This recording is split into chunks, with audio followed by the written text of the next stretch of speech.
আসসালামু আলাইকুম রহমতুল্লাহি ওয়া বারাকাতুহু। আজকে আমরা চলে আসছি ইসলাম ধর্মর দ্বিতীয় পৃষ্ঠার ওই ইসলাম পার্ট 1 ইসলাম নিয়ে পরিচয়।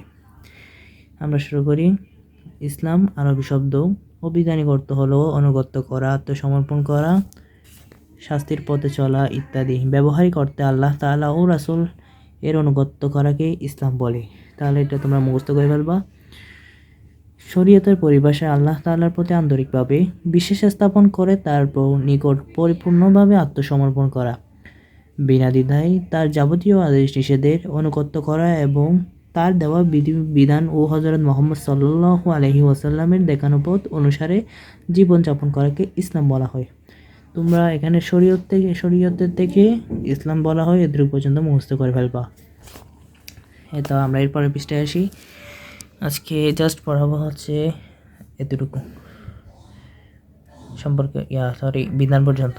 আমরা শুরু করি। একটি হাদিসে মহানবী সাল্লাল্লাহু আলাইহি সাল্লাম সুন্দরভাবে ইসলামের মূল পরিচয় তুলে ধরেছেন। তিনি বলেন, ইসলাম হলো তুমি এই কথার সাক্ষ্য দেবে যে আল্লাহ ব্যতীত কোনো ইলাহ নেই আর মুহাম্মদ সাল্লাল্লাহু আলাইহি ওয়াসাল্লাম আল্লাহর রাসূল। সালাত আদায় করবে, যাকাত প্রদান করবে, রমজানের রোজা পালন করবে এবং সামর্থ্য থাকলে বাইতুল্লাহ হজ আদায় করবে।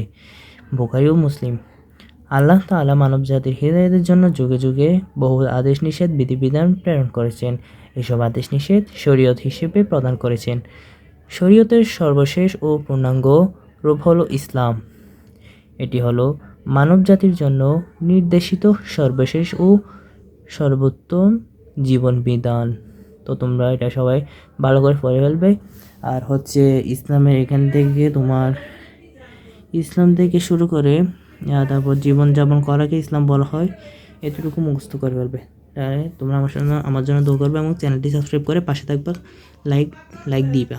আসসালামু আলাইকুম রহমতুল্লাহি ওয়া বারাকাতুহু।